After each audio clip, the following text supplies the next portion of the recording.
Let's check in with Joseph Lindsley in Ukraine. You're a guy, you could go anywhere in the United States and have a nice job in journalism, but yet you stay where you are and you're sleeping in the bathroom. I mean, I my hat's off to you, Joseph. I admire that. Joe. Little fucking Joe Lindsley. Joe Lindsley is quickly becoming an American treasure in broadcasting. Welcome to Ukraine. Russia has launched another wave of missile strikes across Ukraine. The capital, Kyiv, was targeted, as was the second largest city of Kharkiv. That's where Joseph Lindsley is.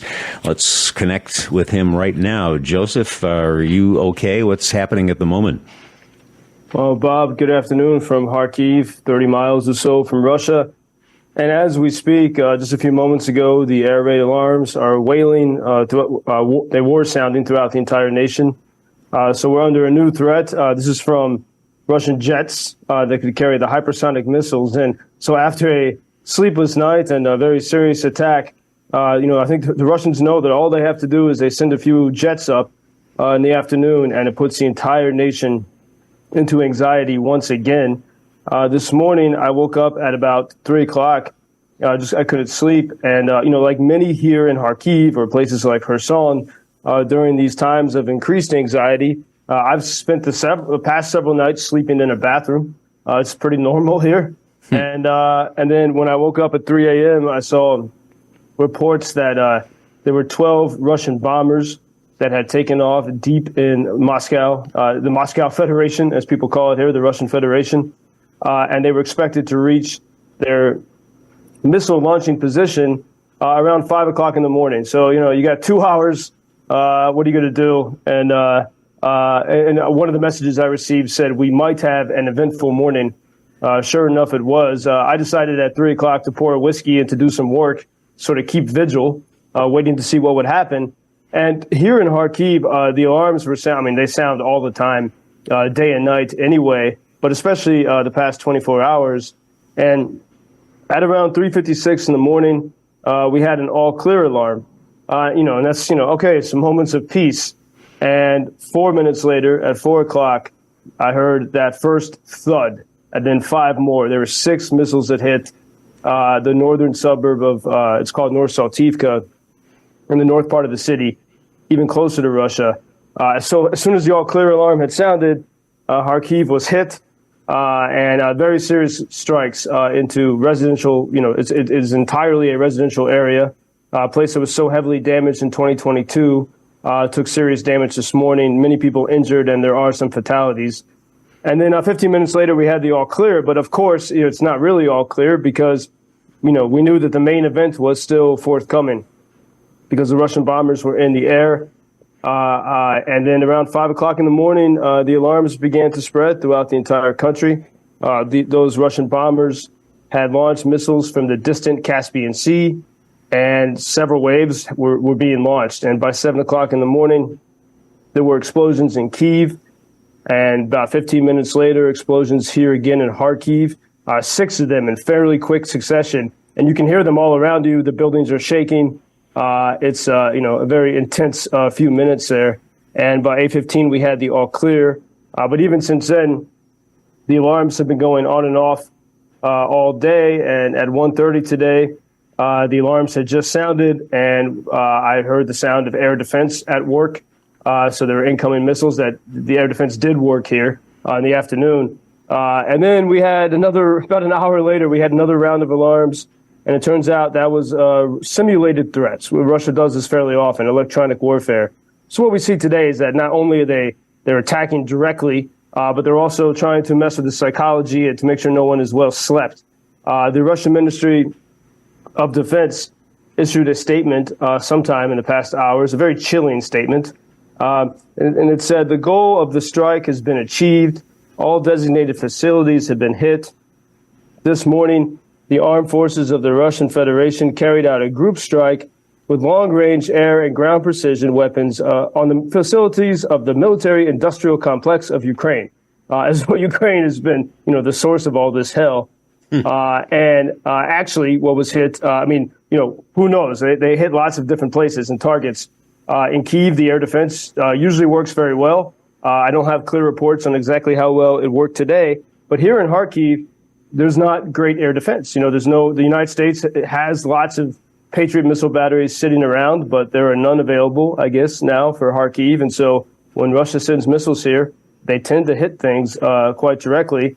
And in addition to hitting many sort of apartment blocks in the north of the city and devastating these buildings, and those who survived, today's about 26 degrees Fahrenheit, so they're homeless, and people rush to take care of them, but it's a very difficult day. And among the things they hit was an animal shelter.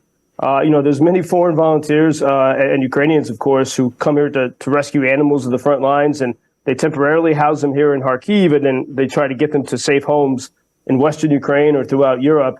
And we can listen right now to this short clip, just 14 seconds, from one of these shelters. And I did check before we listened. I checked with one of the volunteers there, and everyone in this clip survived. But in the video, you can see the wall and the glass, breaking, and shrapnel coming into the room. One of the volunteers, she happened to be filming. She was giving milk to a dog right when the missile hit very nearby, and we can listen to that here.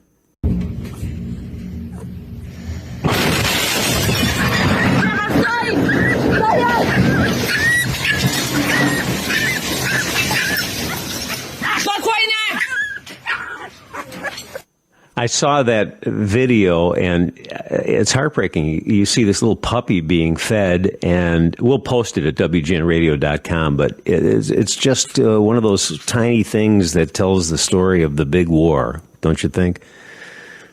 Yeah, it's, all creatures great and small are affected by it. And then, you contrast it with that chilling message from the Russian, foreign ministry, and they're just seeking to destroy this country. And, two things here. One, yesterday, Elon Musk and two very powerful and influential people, Elon Musk and Ben Shapiro, were visiting Auschwitz in Poland. I think Shapiro, the U.S., the American commentator, brought Elon there to get him to wake up about Israel, to remind everyone about what happened in Auschwitz. But I was a bit concerned about this because they're in Poland, the country next to Ukraine, and neither of them really care what's going on here. I know Ben a little bit. I emailed him in December. I said, Ben, are you aware that Ukraine is the only major country in Europe where there's not a single pro-Hamas protest? People very much support Israel because they've seen the face of evil that the Israelis have had to face. And Ben responded and said, oh, this is interesting. I had no idea. But still, to be able to come all the way to visit Auschwitz and to talk about, Auschwitz is very important for one reason, so that it doesn't happen again. But meanwhile, just a few hundred miles away, it is happening again.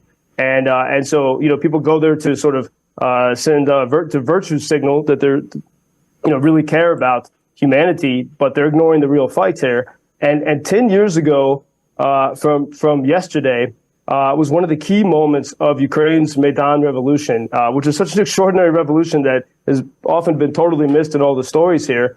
But the people of Kyiv and Ukraine stood in the main squares of cities throughout the country and refused to leave.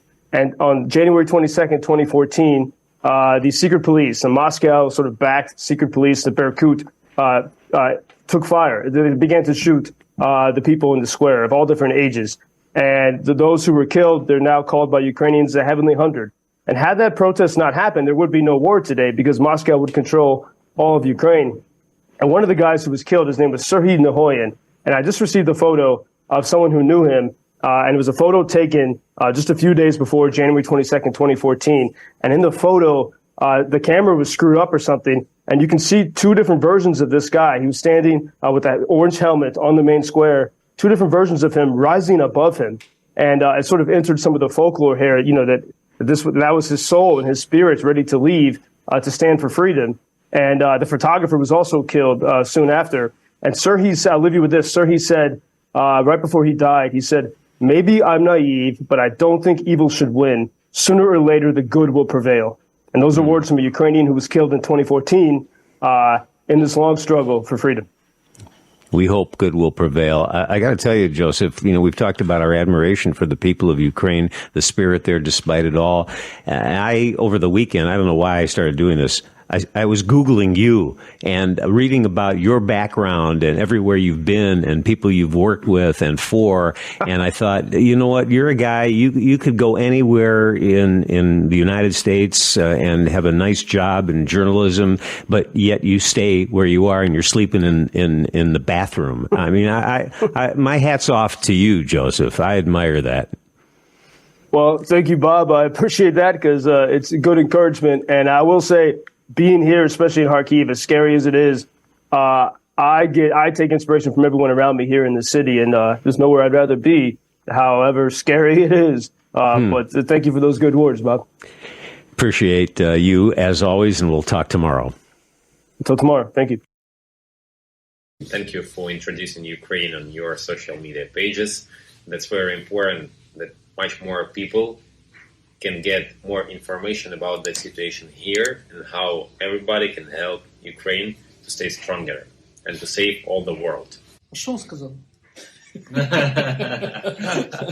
Well, which side are you on? На чиїй ти стороні? Come on now. Oh, which side are you on? На чиїй ти стороні?